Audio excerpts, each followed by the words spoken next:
Hello, ladies and gentlemen, and welcome back to the podcast. And today, I'm going to go my review of Friday Night Smackdown. Starting off the night, we got LA Knight. LA Knight comes out to the ring, grabs a microphone. He mocks Seth Rollins, as well as Bronson Reed and Braun Breaker. Knight says that he wants to hurt Rollins. After that, LA Knight is interrupted by Paul Heyman. Heyman has a microphone. He mocks LA Knight. Heyman calls himself the Oracle. Heyman says that Knight has no future in professional wrestling. After that, they're both interrupted by Solo Sikoa and his MFTs. Solo says since Heyman left, everything has changed. Solo then tells Paul Heyman to leave or he will pretty much be injured or attacked by Solo and the MFTs. Heyman quickly leaves, leaving LA Knight in the ring all by himself. Solo then talks about beating Jacob Fatu for the US title. Solo then tells Knight he can leave or be forced to leave. Jimmy then throws a chair to LA Knight. Knight and Jimmy Uso then fight off Solo Sikoa and the MFTs. Nick Aldis is here. Aldis then announces that it will be Solo Sikoa and JC Mateo to take on Jimmy Uso and LA Knight later on in the night. Some interesting stuff there between LA Knight and Solo Sikoa. Moving on from that, we go into our first official match of the night. It's a fatal four-way matchup. It is Kairi Sane taking on Sol Ruca versus Alexa Bliss, Roxanne Perez. I thought it was a good match. Back and forth match with everybody involved, with Roxanne Perez keeping the pace of the match. Roxanne hits a springboard moonsault in the middle of the ring. Sol Ruca then hits a soul snatcher on both Alexa Bliss and Roxanne Perez. Raquel then breaks up the pin. Zarya then attacks Raquel ringside. Raquel then attacks Zarya. Flair then attacks Raquel ringside. Alexa then hits a Sister Abigail in the middle of the ring, pins for the 3. And your winner of the match is Alexa Bliss. Hats off to Alexa Bliss for getting the win in this matchup. Moving on from that, we go into our next match of the night for the WWE Tag Team titles. It is the Wyatt Six taking on the Street Profits. I thought it was a good match, man. Back and forth matchup between the Wyatt Six and the Street Profits, with the Street Profits keeping the pace of the match. The Street Profits then hit a blockbuster for a near fall, followed by Montez Ford hitting a frog splash off the top rope. Rowan then pulls Montez out of the ring, which allowed the Wyatt Six to hit the finish, pins for the 3, and your winners of the match and new WWE Tag Team Champions are the Wyatt Six. Hats off to the Wyatt Six for getting the win in this matchup. Moving on from that, we have Jelly Roll. Jelly Roll makes an appearance. He does a live performance, but the performance is quickly interrupted by none other than Logan Paul. Logan Paul grabs a microphone. He mocks Jelly Roll. Logan says that Jelly Roll is here as a clout chaser. Logan says that WWE doesn't need Jelly Roll. They need Logan Paul. Jelly then mocks Logan's podcast. All of a sudden, Randy Orton is here. Orton looks pissed off. He praises Jelly Roll. Orton calls Logan an outsider. After that, McIntyre comes out of nowhere, hits a Claymore kick on Randy Orton. Logan then attacks Orton. This upsets Jelly Roll. Jelly Roll then attacks Logan Paul, but Logan Paul gets pissed off, ends up destroying Jelly Roll's set that he had on the stage for his live performance. Some interesting stuff there between Logan Paul and Jelly Roll. Moving on from that, we have R-Truth taking on Aleister Black. I thought it was a decent match. Back and forth matchup between Truth and Aleister Black, with R-Truth keeping the pace of the match. And R-Truth ultimately picks up the victory over Aleister Black. Some interesting stuff there between R-Truth and Aleister Black. Moving on from that, we go into a Tiffany Stratton and Trish Stratus face-to-face. Stratton has a microphone and says that she picked Trish because she wants to be the GOAT. Stratus says that Tiffany should feel the pressure of losing her women's championship. Stratton then mocks Stratus. Stratus says that she will be a champion once again.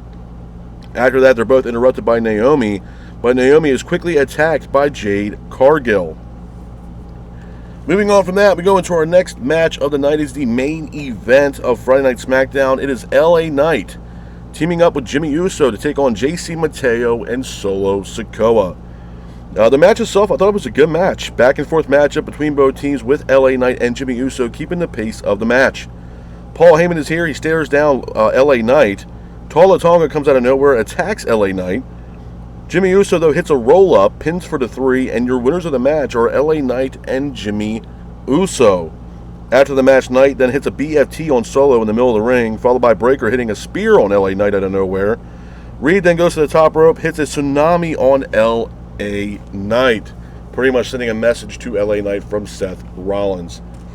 A couple of things I want to talk about quickly, man, when it pertains to Friday Night SmackDown. Was it the best SmackDown? No, it was not. I'm not going to lie to y'all, man. I think SmackDown, everybody was excited, including myself, that SmackDown went back to 2 hours. I think it was a great touch for them to go back. I think SmackDown being 3 hours how it was just absolutely brutal to watch every single Friday.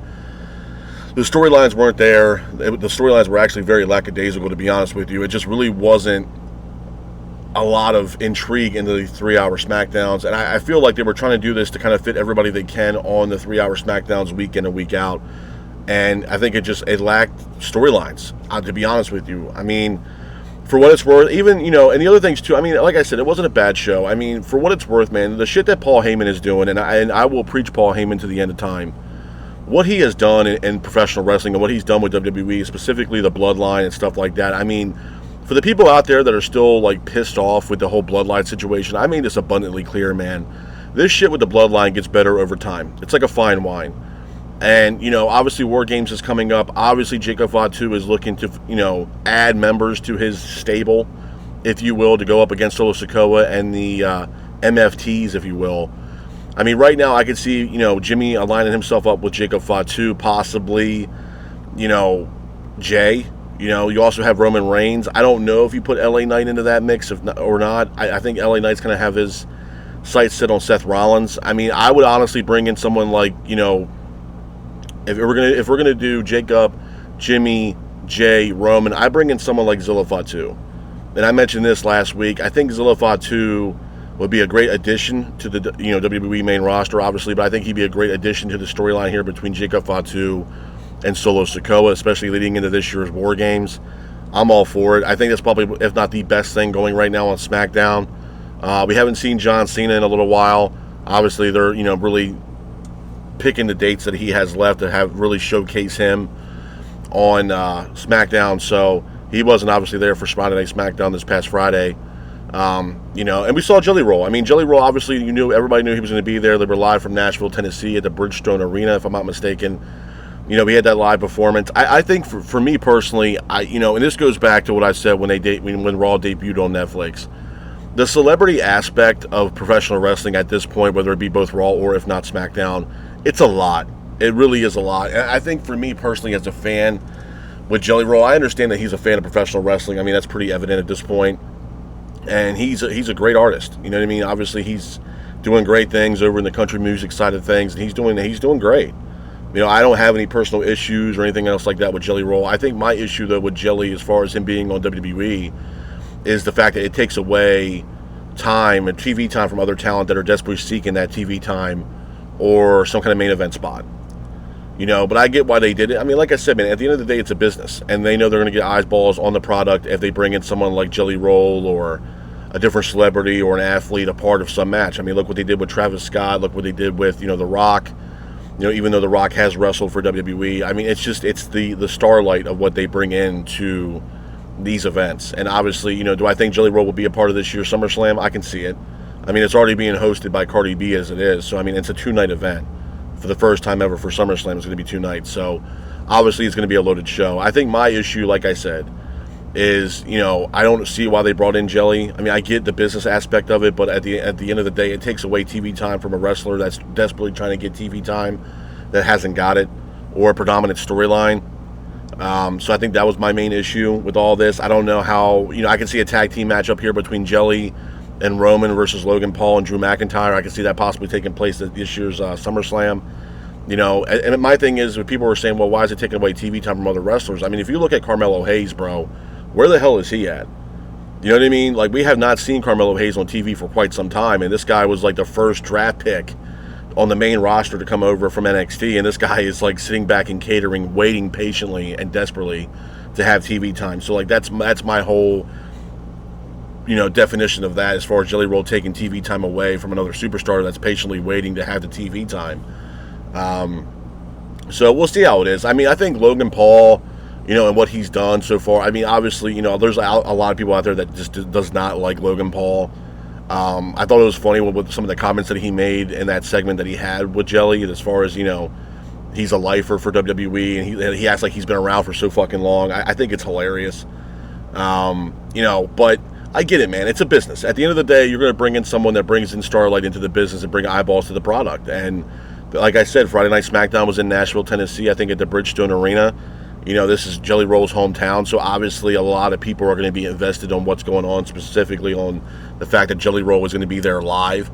So obviously it brings a lot more eyeballs to the product. You got the hometown, people behind you in Nashville. So I get it, man. I understand it, but my biggest takeaway is it takes away TV time from a superstar that's been patiently waiting to get back on TV or be in the main event scene for either Raw or if not SmackDown. So, but like I said, man, it wasn't the worst SmackDown. It damn sure was not the best. I mean, like I said, I like what Paul Heyman is doing. Obviously now that he's going by the Oracle now, that's his new name. And for those people that are out there, like I said before, that are like, oh, I'm kind of done with this bloodline shit. I mean, me, honestly, bro, it ages like fine wine. I said the same shit about Jacob Fatu, bro. I think Jacob Fatu has been the best acquisition that WWE has gotten in a very long time. The guy is a beast. He is a monster. He is a force to be reckoned with within that division and definitely on SmackDown. And this is somebody that can carry this company into the future. It might be a hot take for a lot of people, man, but Jacob Fatu is an absolute beast. And the fact that we might be running this back as far as a Bloodline Civil War Games with Solo going up against Jacob Fatu and both these guys having their teams, I mean, it's already been known up to now that the fact that Roman Reigns is going to be returning back to WWE imminently at this point. It can be on Raw. It can be on SmackDown this week. Like, it can be at any point leading up to before SummerSlam. So, yeah. And to be honest with you, I mean, does he need to come back? Absolutely. Absolutely. I think it brings a lot more eyeballs to the product. I mean, it's Roman Reigns, man. This guy was, world champion for a while. I mean, obviously the name's there. You know what I mean? He brings, more spotlight back into the company. So, I think Roman's going to be returning here imminently. Whether it's going to be Raw, most likely it's going to be on Friday Night SmackDown. And I think he's going to align himself up with Jacob Fatu, and we're going to run it back right here for Survivor Series War Games for November. So they're going to start slowly building the storyline, and it's going to slowly start building where it's going to be Solo and the MFTs going up against Jacob Fatu and his team. And I think, honestly, WWE should be interested in bringing in someone like Zilla Fatu. I think Fatu's ready.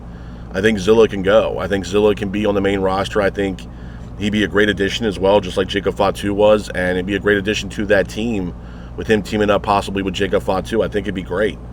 Because if you look at the narrative right now, man, Jacob Fatu, the deck is stacked against him. I mean, you got Solo with Tala Tonga, possibly Tama Tonga. You have JC Mateo, and then you got the addition of Tala Tonga. So, I mean, right now, seemingly, this looks like it's Jacob Fatu and Jimmy Uso.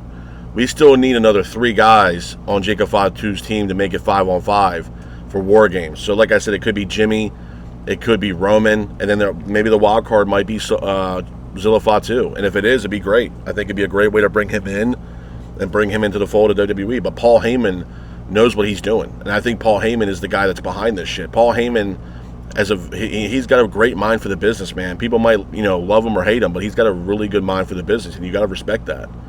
I have all the respect in the world for Paul. I mean, I think Paul has a great mind for the business. Obviously, what he did for ECW and how that made an impact in professional wrestling. I mean, it was the punk rock professional wrestling when they brought, or the grunge era for professional wrestling when ECW came around, man. It was great. So Paul Heyman definitely has a mind for the business, and he knows talent, and he knows story, and he's done a phenomenal job alone just with the bloodline. And now he's aligned himself up with Seth Rollins, Braun Breaker, Bronson Reed. Yeah, I mean, we're going to see how that plays out. And obviously that goes into both SmackDown and Raw.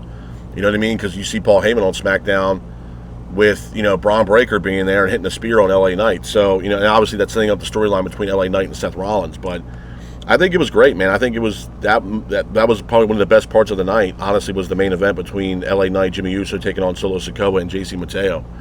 You know what I mean? Just leading into Saturday night's main event, pretty much the go-home show for SmackDown leading into Saturday night's main event. I thought it was great. I thought it was a good main event. It was a great way to lead us into Saturday night's main event. But with that being said, this is my review of Friday Night SmackDown. I hope you guys are out there staying safe. Be careful, and remember, stay classic. Peace.